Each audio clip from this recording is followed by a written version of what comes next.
తాకట్లో ఉన్న మీ బంగారాన్ని విడిపించి ఆ రోజు ఆన్లైన్ రేటుకి కొంటాం. Sharma gold company. బీపీ ఉన్న పేషెంట్ రెగ్యులర్ చెకప్స్కి వెళ్ళినప్పుడు బీపీ నార్మల్ అని చెప్తుంటారు. అది ఇప్పుడు వాళ్ళు ప్రికాషన్స్ తీసుకుంటారు కాబట్టి నార్మల్ ఉంటుంది. అప్పుడు వాళ్ళు బీపీ టాబ్లెట్లు వాడటం ఆపేస్తారు. అది నేను చెప్తుంది. ఇప్పుడు ఎప్పుడో ఒకసారి నువ్వు చూసుకున్నప్పుడు బీపీ నార్మల్గా ఉందని బీపీ బిళ్ళ ఆపేస్తే అదే చాలా సార్లు స్ట్రోక్ వచ్చేది కూడా అదే. బీపీ ఉంటుంది పేషెంట్కి, మందులు వాడుతూ ఉంటాడు, నార్మల్ గానే ఉంది కదా అని ఆపేస్తాడు. అదేమో అసలు ఆల్రెడీ వాడి పేషెంట్ ఆపేస్తే అది ఇంకా షూటప్ అవుతుంది, అది రీబౌండ్ అవుతుంది. సో ఇది ఇంకా అసలు గ్యాప్ ఉండకూడదు, కంటిన్యూ వాడుతూనే ఉండాలి. బీపీ ఉన్న పేషెంట్ కంటిన్యూస్ గా లైఫ్ లాంగ్ బీపీ బిళ్ళ వాడాలండి. దాంట్లో ఏమి ఎక్స్క్యూజ్ ఏముండదు, కంపల్సరీగా లైఫ్ లాంగ్ వాడాలా. అది కూడా నీకు బీపీ బిళ్ళ కొన్ని రోజుల తర్వాత ఇంకా పవర్ పెంచాల్సి వస్తుంది. ఎందుకంటే ఏజ్ పెరిగిపోయింది, నీకు ఆ బీపీ అనేది హైకే వెళ్తుంది కానీ తగ్గదు అది. సో కంపల్సరీగా బీపీ, షుగర్ అంటే సరే కొంతమంది డైట్తో కంట్రోల్ పెట్టుకొని బార్డర్ లైన్ వాళ్ళు లాగేస్తారు, కానీ ఈజీగా బీపీ షుగర్లు వచ్చిన తర్వాత ఏదో వాళ్ళు ఆ డైట్లు అని చెప్పి అవసరం లేదని చెప్తారు, కానీ అవన్నీ కరెక్ట్ కాదులేండి. సో 10-15 షీట్లు కొనుక్కొని పెట్టుకోవడం 10-15 షీట్లు ఏం కాదు. బీపీ ఉంటే నువ్వు బీపీ లైఫ్ లాంగ్ వేసుకోవాల్సిందే. టాబ్లెట్ దాని దగ్గర కాంప్రమైజ్ అవ్వకూడదు. అంటే పాపం కొంతమంది ప్రయాణాల వల్ల కానీ లేదా ఇతర కారణాల వల్ల 2-3 రోజులు గ్యాప్ వస్తుంది. నా దగ్గరకు వచ్చే పేషెంట్లు అదేగా, మేము ఊరికి వెళ్ళాం సార్ వేసుకోలేదని. ఊరికి వెళ్తే బీపీ బిల్ ఎక్కడ అడిగిన ఇస్తారు, ఏ షాప్లో అడిగిన ఇస్తారు. అదే బిల్ వాడాలని రూల్ ఏం లేదు. అది ఉంటే అది వాడతారు, అది లేకపోతే ఏదో ఒకటి కొనుక్కొని వేసుకోవాలి. కానీ ఒక 2-3 రోజులే కదా అని వదిలేస్తారు. ఊరెళ్ళి గ్యారెంటీగా చాలా మంది నేను చూస్తుంటాను, వాళ్ళే స్ట్రోక్తో వస్తారు. 2-3 డేస్ స్కిప్ చేస్తారు. అదేమో ఆల్రెడీ అలవాటైంది పిల్లలకి. అది నువ్వు 2-3 డేస్ ఆపగానే అది బాగా రీబౌండ్ ఇంకా ఎక్కువ షూట్ అవుతుంది. అప్పుడు డెఫినెట్గా ఈ బ్రెయిన్ స్ట్రోక్ కానీ హార్ట్ స్ట్రోక్ కూడా వస్తుంది, బీపీ కంట్రోల్ లేదు. సో అందువల్ల బీపీ ట్యాబ్లెట్స్ని నెగ్లెక్ట్ చేయకూడదండి. బీపీ షుగర్ని చాలా జాగ్రత్తగా చూసుకోవాలా. ఈ స్ట్రోక్ ప్రివెంట్ చేయడానికి మెయిన్ స్మోకింగ్, ఆల్కహాల్ ఉండకూడదు. బీపీ షుగర్ కంట్రోల్ పెట్టుకోవాలా. మిగతాది మన లైఫ్ స్టైల్ మాడిఫికేషన్స్, ఇక డైలీ మన ఈ ఎక్సర్సైజెస్ కానీ వాకింగ్ కానీ ఇవన్నీ చాలా ఉపయోగపడతాయి. అవి బ్రెయిన్ స్ట్రోక్ లేదంటే బ్రెయిన్ ట్యూమర్స్ చాలా మంచి విషయాలు చెప్పారు. It's all about mental health, brain కానీ స్పైన్ కానీ. మీరు ట్రీట్మెంట్తో పాటు వాళ్ళ మెంటల్ హెల్త్ బాగుండటానికి ఎటువంటి సజెషన్స్ ఇస్తారు? అది మెయిన్ బేసిక్గా ఏంటంటే అండి, మెంటల్ హెల్త్ బాగుండాలంటే నువ్వు ఫిజికల్గా కాదు బాడీని నువ్వు ఒక లైన్లో పెట్టాలి.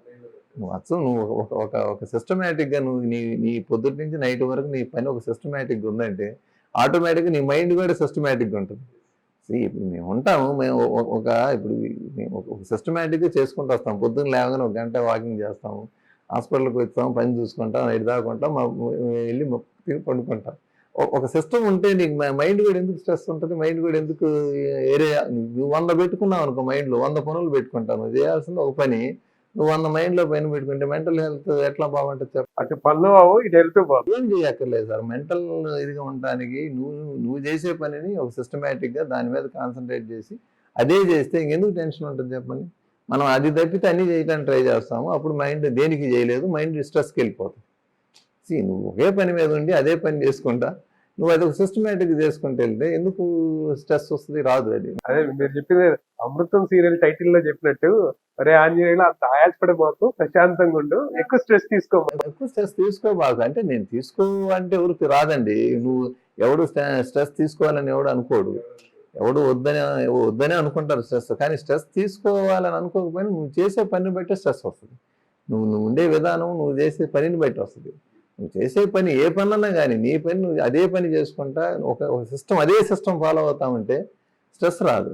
మనం డీవియేట్ అయినప్పుడే ఆటోమేటిక్గా మైండ్ స్ట్రెస్కి అవుతుంది. మనం ఒక టైం పెట్టుకుంటాం, ఈ టైంలో ఈ పని చేయాలని ఉందనుకోండి. సో ఆటోమేటిక్ ఇప్పుడు అందరూ పని లేకుండా ఎవరు లేరు, ఎవరి పని వాళ్ళకి ఏముంటుంది, ఎవరు అందరూ చేయాలనే ఉంటుంది. సో మీరు బ్రెయిన్ కి సంబంధించి, స్పైన్ కి సంబంధించి వచ్చిన పేషెంట్లకి వాళ్ళ మెంటల్ హెల్త్ కి సంబంధించి ఇలా ఇవన్నీ డెఫినెట్గా ఓపీలో నేను పేషెంట్కి మెడిసిన్స్ గురించి చెప్పేదానికన్నా కూడా నేను ఇది చెబుతాను అందరికి. ప్రతి ఒక్కరికి ఇది చెప్పడం అనేది చాలా ఇంపార్టెంట్ కదా. అందరూ వింటారు, అందరూ చేస్తారని కాదు, కానీ కొంతమంది అయినా పాపం వింటారు, ట్రై చేస్తారు అట్లీస్ట్. సో మనం మెంటల్గా స్టేబుల్గా ఉంటే చాలా వరకు మెయిన్ ఎస్పెషల్లీ బీపీ షుగర్లు కంట్రోల్ అవుతాయి. బీపీ షుగర్లు కంట్రోల్ అయినంత వెంటనే నీకు చాలా ఇష్యూస్ సెటిల్ అవుతాయి.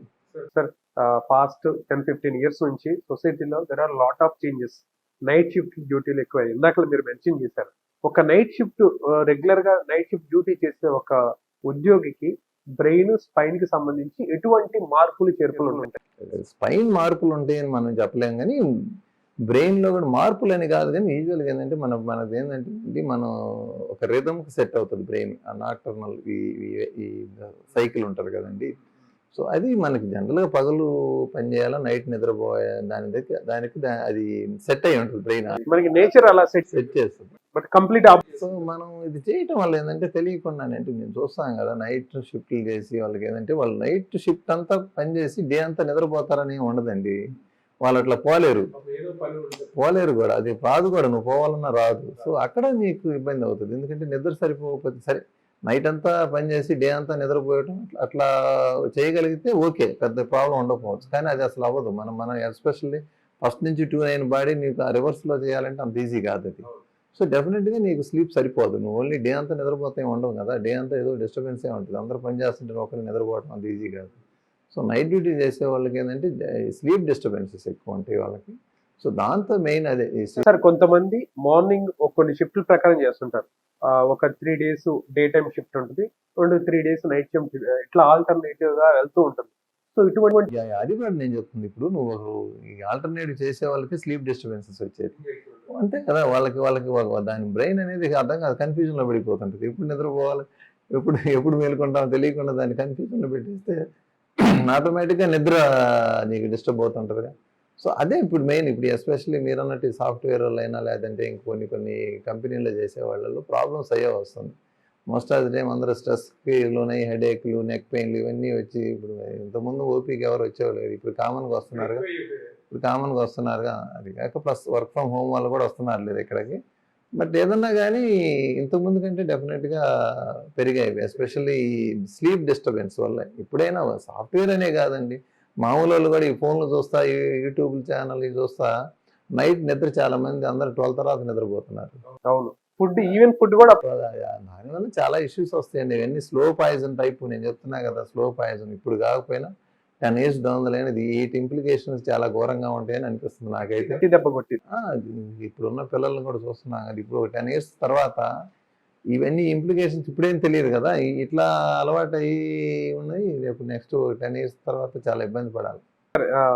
బేసిక్ గా కొంతమంది డాక్టర్స్ అందరూ చెప్పేసరికి 8 hours కంప్లీట్ గా నిద్రపోండి అంటుంది. 8 hours నిద్రపోతే బాడీ చాలా రిఫ్రెషింగ్ గా, చాలా యాక్టివ్ గా ఉంటుంది.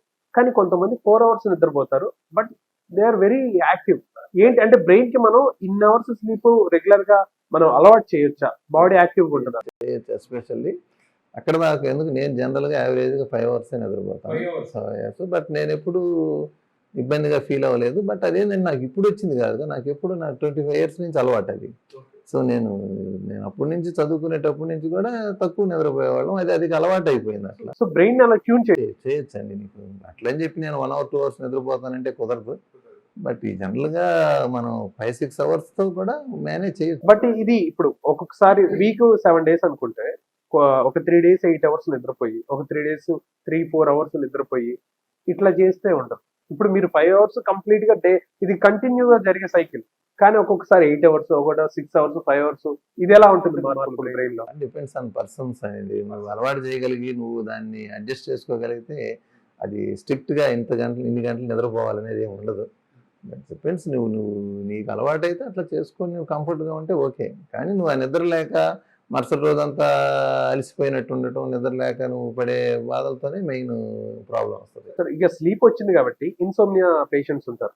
అంటే కొంతమందికి ఎక్కువ 10 hours నిద్రపోయినా చాలా మంపుగా ఉంటుంది బాడీ. కొంతమంది చాలా తక్కువ నిద్రపోతుంటారు. సో ఇన్సోమ్నియా, ఎగ్జోమ్నియా, వీటి గురించి మెయిన్ అదేనండి. ఇవన్నీ ఏంటంటే స్లీప్ ఎంతసేపు నిద్రపోయేదానికన్నా కూడా సౌండ్ స్లీప్ ఇంపార్టెంట్. నువ్వు ఆ సౌండ్ స్లీప్ కనుక నువ్వు అన్నట్టు 4 hours 5 hours పోయినా ఇబ్బంది ఏమి ఉండదు, బాగానే ఉంటారు. ఇంకొకటి మెంటల్ స్ట్రెస్ ఉంటుందండి. నువ్వు ఎంత నిద్రపోయినా కానీ నువ్వు మెంటల్ పీస్ లేదనుకో, నువ్వు డల్గానే ఉంటావు, నువ్వు చేయలేవు, నువ్వు అంత యాక్టివ్గా వర్క్ చేయడం అయ్యే పని కాదు. నువ్వు మెంటల్ స్ట్రెస్ లేకుండా నువ్వు ఎంతసేపు నిద్రపోయినా, అది 10 hours 8 hours 4 hours అనేది అది అంత మ్యాటర్ అయితే అవ్వకపోవచ్చు. సార్ ఇప్పుడు నేను అడగబోయే ప్రశ్న చాలా చాలా ఇంపార్టెంట్. ప్రతి ఒక్కరు రోజు చేసే పని, నిద్రపోయే ముందు ఖచ్చితంగా ఫోన్ చూసి పడుకుంటున్నారు. కొంతమంది నిద్ర వచ్చేదాకా ఫోన్ చూస్తారు, కొంతమంది ఫోన్ చూసి పక్కన పెట్టి నిద్రపోతారు. బట్ కొంతమందికి రాదు, ఎంతసేపు తన్నుకున్న నిద్ర రాదు, వెంటనే మళ్ళీ మొబైల్ చూసుకుంటారు. అంటే మనం లైట్స్ ఆఫ్ చేసి మొబైల్ చూసినప్పుడు కళ్ళలోకి లైటింగ్ పడి బ్రెయిన్ బాగా యాక్టివ్ అవుతుంది. ఏదో ఒక ఫన్నీ రీల్స్ కావచ్చు, న్యూస్ కావచ్చు, టెన్షన్ పుట్టింది ఏదో ఇట్లాంటివి కాదు. అప్పుడు బ్రెయిన్ లో జరిగే మార్పులు ఏంటి, దాని వల్ల జరిగే డ్యామేజ్. బ్రెయిన్లో మార్పులు ఏదో జరిగిపోతాయని కాదు కానీ ఇవేంటంటే ఇది విషియస్ సైకిల్ అండి. నువ్వు ఆ రీల్స్ చూస్తున్న సేపు ఏంటంటే నీకు నిద్ర ఫస్ట్లో ఏమవుద్దంటే నిద్ర వస్తుంటుంది యాక్చువల్గా. దాన్ని నువ్వు బలవంతంగా ఆపుకుంటావు. నువ్వు బలవంతంగా ఆపుకుంటావు, బలవంతంగా ఆపుకొని చూస్తావు. మరుసటి రోజుకి ఓహో ఇది మనకి నిద్ర అనేది కొద్దిగా తగ్గిద్ది, ఇది అలవాటు అయిపోతుంది కదా. అట్లా గ్రాడ్యువల్గా డిస్టర్బ్ అవుతుంది కానీ నీకు బ్రెయిన్లో ఆ కెమికల్స్ కానీ అవి కానీ మారిపోతాయి అనేది ఏమి ఉండదు. అది కూడా అట్లా అలవాటు అయిపోతుంది. నువ్వు నిద్రపోకపోవడం అనేది అలవాటు చేస్తున్నావు బ్రెయిన్కి. అట్లా నువ్వు నిద్రపోకుండా అలవాటు చేసానికి అది నిద్ర రాదు నిజంగానే. నువ్వేముంది కాసేపు చూసి పండుకున్నాను అనుకుంటావు, తర్వాత అది నువ్వు ఎంతసేపు చూసినా 2ంటికి పండుకోవాలన్నా 4ంటి దాకా కూడా నిద్ర రాదు.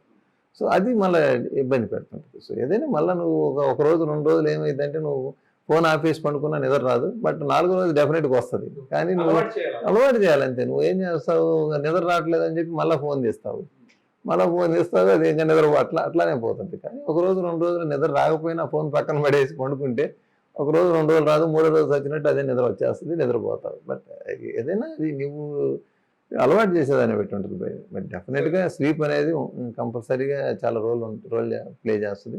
అంటే ఏదైనా బ్రెయిన్ అయితే మనం అలవాటు చేసినట్టే వెళ్తుంది కానీ మనం దాంట్లో లోపల డ్యామేజ్గా లోపల చేంజెస్ ఏం జరగవండి. అది మనం మార్చుకునే దాన్ని బట్టి అది అడ్జస్ట్ అవుతుంటుంది.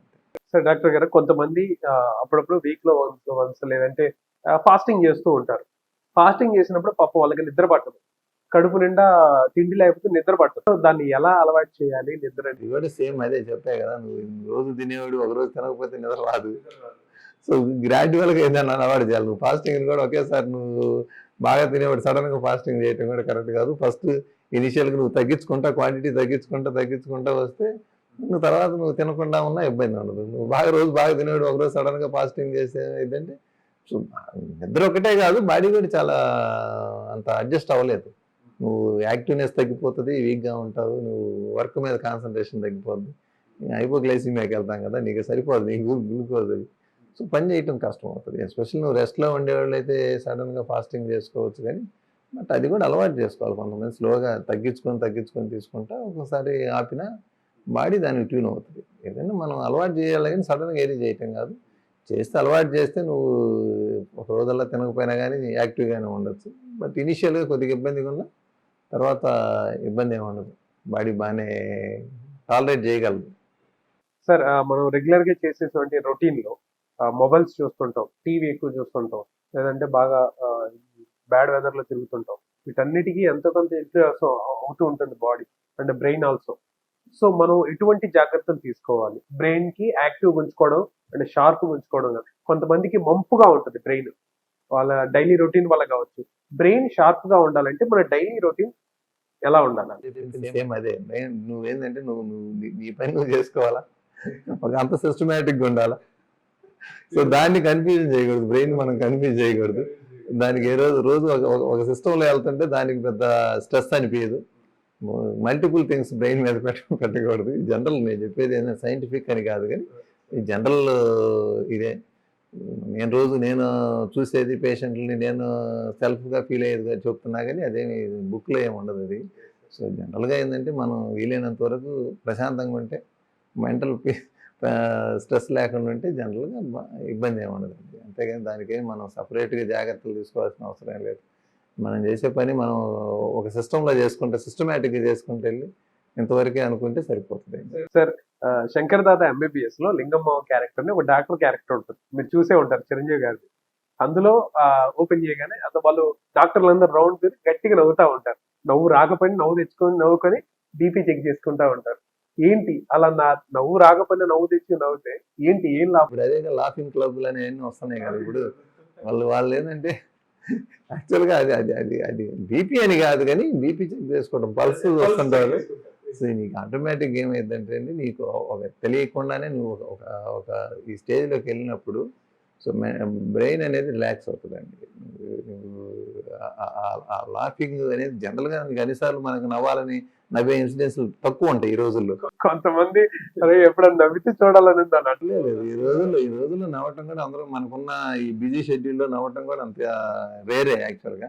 సో అలాంటప్పుడు కావాలని పోయి అందరూ గంట సేపు పొద్దున నవ్వుకుంటారు. అది డెఫినెట్గా హెల్ప్ చేస్తుందండి బ్రెయిన్కి, డెఫినెట్గా హెల్ప్ చేస్తుంది. అది సైంటిఫిక్గా ప్రూవెన్ యాక్చువల్గా. సో రోజు కొంతసేపు నవ్వితే నీకు ఓవరాల్గా బ్రెయిన్ ఫంక్షన్ ఇంప్రూవ్ అయ్యింది అనేది చెప్తారు జనరల్గా కూడా.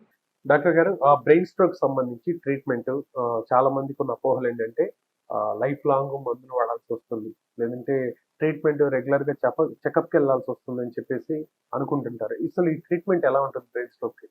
ఇప్పుడు మెయిన్ ఏంటంటే సార్, ఈ బ్రెయిన్ స్ట్రోక్ ట్రీట్మెంట్ అనేది most of the time life long ఉంటుంది సార్. ఇది ఉంటుంది. ఎందుకంటే ఈ రక్తం పలసబడే టాబ్లెట్స్ అని ఉంటాయి. ఏదైతే మనం బ్రెయిన్ స్ట్రోక్ మనకు వచ్చిందంటే మనం బ్లడ్ క్లాట్ అయ్యే స్వభావం ఉంటుంది. ఆ బ్లడ్ క్లాట్ అయ్యే ఛాన్స్ రానియకుండా మనం దాన్ని బ్లడ్ క్లాట్ అవ్వకుండా చేయడానికి మెడిసిన్స్ వాడాల్సి వస్తుంది. సో అది మోస్ట్ ఆఫ్ ది టైము మనం ఎక్కువ మందిలో 90% పేషెంట్స్లో, కొద్ది మందిలో ఆపడానికి ఛాన్స్ ఉంటుంది కానీ 90% పేషెంట్స్లో మనం లైఫ్ లాంగ్ ఇవ్వాలి. అక్కడే పేషెంట్స్ ఇప్పుడు ఏమవుతున్నారంటే చాలామంది అది ట్రీట్మెంట్ డిస్కంటిన్యూ చేసి మళ్ళా 2వ స్ట్రోక్ 3వ స్ట్రోక్తో కామన్గా వస్తుంటారు. ఎందుకంటే ఆ టాబ్లెట్స్ కంటిన్యూగా వాడాలని తెలియదు కొంతమంది తెలిసినా బాగానే ఉన్నాం కదా ఇంకెందుకు ఎన్నాళ్ళు వాడతాం ట్రీట్మెంట్ అని ఒకటి. కొంతమంది ఆయుర్వేదం ట్రీట్మెంట్లు, ఇప్పుడు మన విజయవాడ ఆయుర్వేదం ట్రీట్మెంట్లు వాడతా ఇవి వదిలేస్తారు. బట్ ఆయుర్వేదం ఎంత పని చేస్తుందో ఏందో మనకు తెలియదు, కానీ అది వాడుకుంటానైనా ఇవి కంపల్సరీగా వాడుకోవాలండి. ఇవి మట్టికి ఆపడానికి లేదు. ఆపితే దాదాపు అందరికి మళ్ళీ వస్తుంది స్ట్రోక్. అదే ఒకసారి స్ట్రోక్ వచ్చిందంటే నీకు స్ట్రోక్ వచ్చే ఛాన్స్ స్వభావం ఉంటేనే వస్తుంది, లేకపోతే నీకు రాదు కదా. సో మనం రాకుండా చేయడానికి టాబ్లెట్ కంపల్సరీగా వాడాల్సిందే. వచ్చింది క్యూర్ చేయడానికి, వచ్చింది తగ్గడానికి మెడిసిన్స్ వాడుకునేటప్పుడే పేషెంట్ హాస్పిటల్కి రాగానే ఇచ్చే ట్రీట్మెంట్లో మళ్ళీ స్ట్రోక్ రాకుండా ఉండే ట్రీట్మెంటే ప్రధానంగా ఉంటుంది. అంతేగాని ఆ వచ్చిన స్ట్రోక్ ఆటోమేటిక్గా తగ్గిపోతుందండి. అది దానికి పెద్ద మెడిసిన్స్ ఏమి ఉండవు.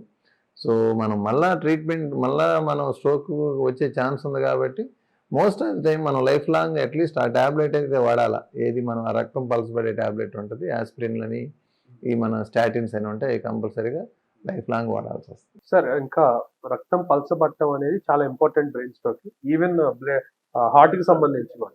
సో మీరు ఎటువంటి ఫుడ్ సజెస్ట్ చేస్తారు, ఎటువంటి లైఫ్ స్టైల్ సజెస్ట్ చేస్తారు? జనరల్గా మనం ఫుడ్ వచ్చేకి అన్ని ఆయిల్ ఫుడ్స్ తగ్గించుకోవాల్సింది. ఏదంటే ఈ బ్రెయిన్ స్ట్రోక్ అనేది ఈ main especially concept brain stroke అయినా హార్ట్ స్ట్రోక్ అయినా ఈ కొలెస్ట్రాల్ ఇవి ఫామ్ అవుతాయి, ఈ రక్తనాళాల్లో ఫామ్ అయ్యి అవి క్లాట్స్ లాగా ఫామ్ అయ్యి వస్తుంది స్ట్రోక్. సో వీలైనంత వరకు మనం కొలెస్ట్రాల్ లెవెల్స్ తగ్గించుకోవడానికి ఆయిల్ ఫుడ్స్ తగ్గించుకోవాల్సింది. ఆయిల్ ఫుడ్స్ కొంచెం నాన్ వెజ్ తగ్గించుకోవాలి కంపల్సరీ, నాన్ వెజ్ తగ్గించుకోవాలి. ఇక లైఫ్ స్టైల్ మోడిఫికేషన్ అంటే అదే మనం డైలీ ఎక్సర్సైజ్ మీన్స్ వాకింగ్ కానీ, సైక్లింగ్ కానీ, స్విమ్మింగ్ కానీ. సో రొటీన్గా ఈ ఎక్సర్సైజెస్ ప్లస్ మన ప్రాపర్ లైఫ్ స్టైల్ అంటే అదే ఒక టైం తినడం, టైంకి నిద్రపోవడం, ప్రాపర్ స్లీప్, స్ట్రెస్ లేకుండా ఉండటం, అవి తీసుకుంటే సరిపోతుంది. ఇంకా అందుకంటే పెద్ద హెవీ దానికేమి స్పెషల్ డైట్స్ అయితే అవసరం లేదు.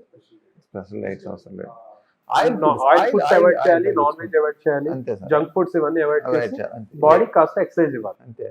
దానికి స్పెసిఫిక్ ఫుడ్స్ కూడా ఏం అవసరం లేదు. డాక్టర్ గారు, థ్యాంక్ యూ సో మచ్.